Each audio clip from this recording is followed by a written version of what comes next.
जमीन पर इंसानों से पहले अल्लाह की एक मखलूकन रहती थी जिसे जिन्नात कहा जाता है। जब जिन्नातों ने जमीन पर फसाद, खुराफात और गुनाह के काम बढ़ा दिए तो अल्लाह ताला ने फरिश्तों को हुक्म दिया कि इस फसाद को खत्म कर दिया जाए। अल्लाह के हुक्म से फरिश्तों ने जमीन पर मौजूद तमाम जिन्नातों को खत्म कर दिया, लेकिन उन्हीं में से एक जिन्न का बच्चा जमीन पर बच गया। वह अकेला था, डरा हुआ था और रो रहा था। उस बच्चे का नाम एजाजील था।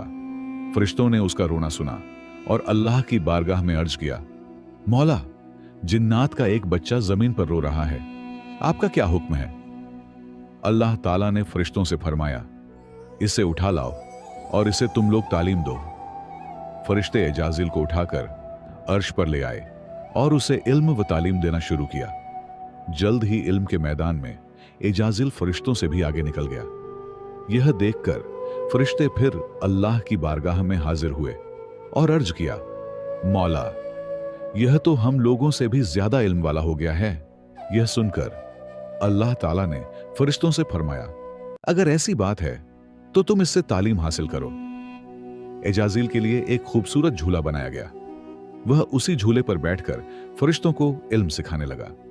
एजाजिल अब मुअल्लिम उल मलकूत यानी फरिश्तों का उस्ताद बन गया।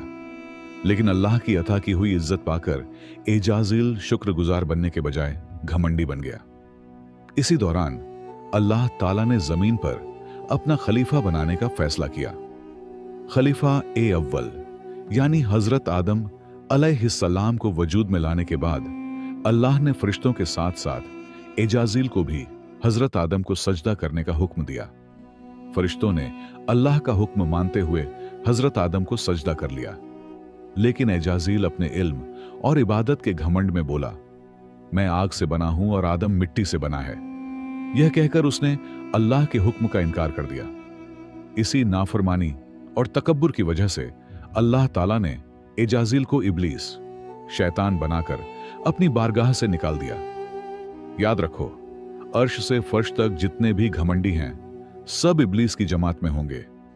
इसलिए अल्लाह का शुक्रगुजार करो, क्योंकि हर अहंकारी का अंजाम बेहद खतरनाक होता है।